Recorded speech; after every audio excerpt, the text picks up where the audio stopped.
श्री कृष्ण चंद्र भगवान की जय, विष्णु भगवान की जय। कार्तिक मास का 33वां अध्याय 33वां अध्याय। श्री कृष्ण गोविंद हरे मुरारे, हे नाथ नारायण वासुदेव। मंगलम भगवान विष्णु, मंगलम गरुड़ध्वज, मंगलम पुंडरीकाक्ष, मंगलास्तनो हरि।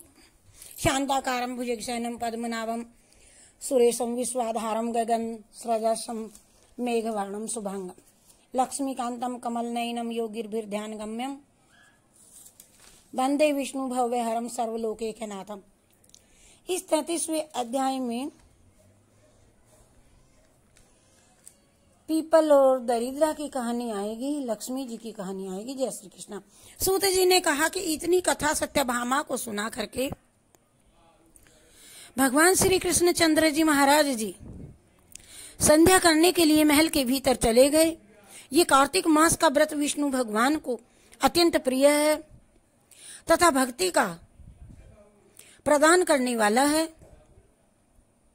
रात्रि जागरण, प्रातः काल का स्नान, तुलसी वट, सिंचन, उद्यापन और दीपदान, वह 5 कर्म भगवान विष्णु को प्रसन्न करने वाले हैं, इसीलिए इनका पालन अवश्य करना चाहिए। ऋषियों ने कहा, भगवान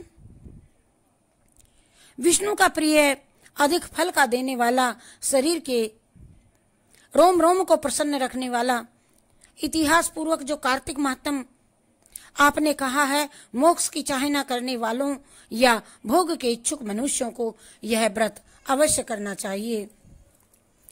किंतु हम एक बात आपसे पूछना चाहते हैं, वह यह है कि यदि कार्तिक मास का व्रत करने वाला कभी कहीं किसी संकट में फंस जाए, या वह जंगल में हो अथवा किसी रोग से ग्रस्त हो जाए, तो फिर वह कार्तिक का व्रत किस प्रकार करे? क्योंकि यह विष्णु भगवान का अतिशय प्रिय तथा मुक्ति भुक्ति प्रदान करने वाला व्रत किसी प्रकार का भी नहीं छोड़ना चाहिए।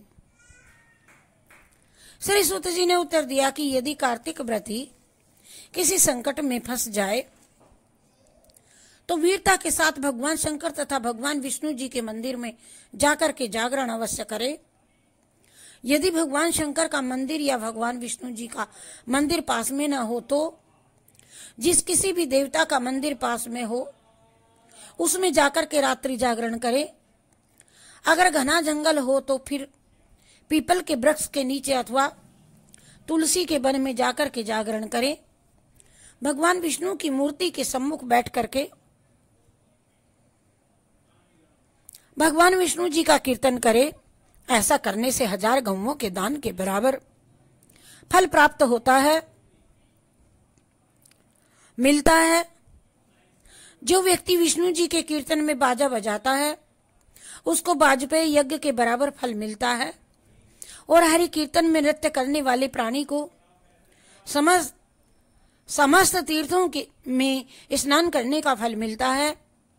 किसी संकट के समय या रोगी हो जाने पर और यदि जल ना मिल सके तो केवल भगवान विष्णु जी के नाम मात्र से मार्जन ही कर ले।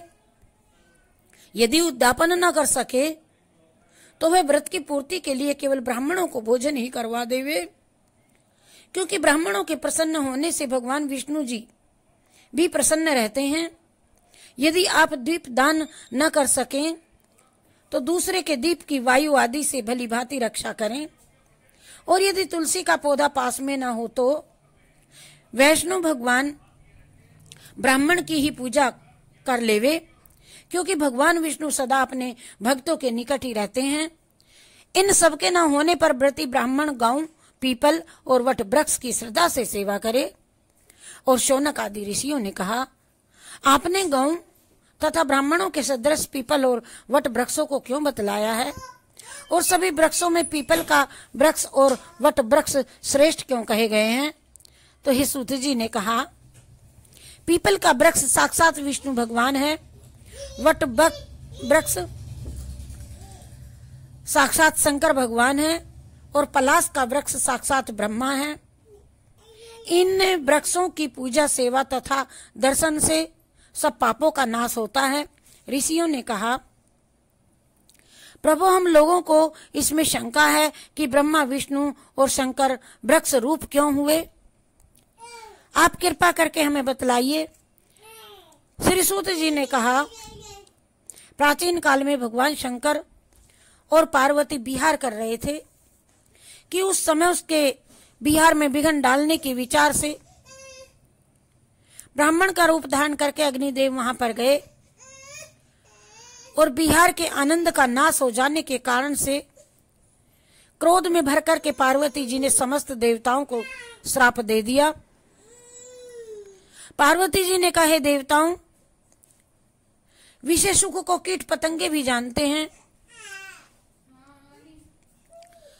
इसमें आप लोगों ने देवता होकर के ये विघ्न डाला है, इसीलिए आप सब लोग वृक्ष हो जाएं। तो सूत जी ने कहा, इस प्रकार क्रोधित पार्वती जी के श्राप देने से सब देवता वृक्ष हो गए और इसी कारण भगवान विष्णु तथा शंकर भगवान दोनों पीपल और वट हो गए। इसी कारण भगवान विष्णु का शनिदेव के साथ में भोग होने के कारण केवल शनिवार को ही पीपल का स्पर्श करना चाहिए और किसी दिन नहीं। हरि शरणम, हरि शरणम, हरि शरणम, हरि शरणम, हरि शरणम, हरि शरणम, हरि शरणम।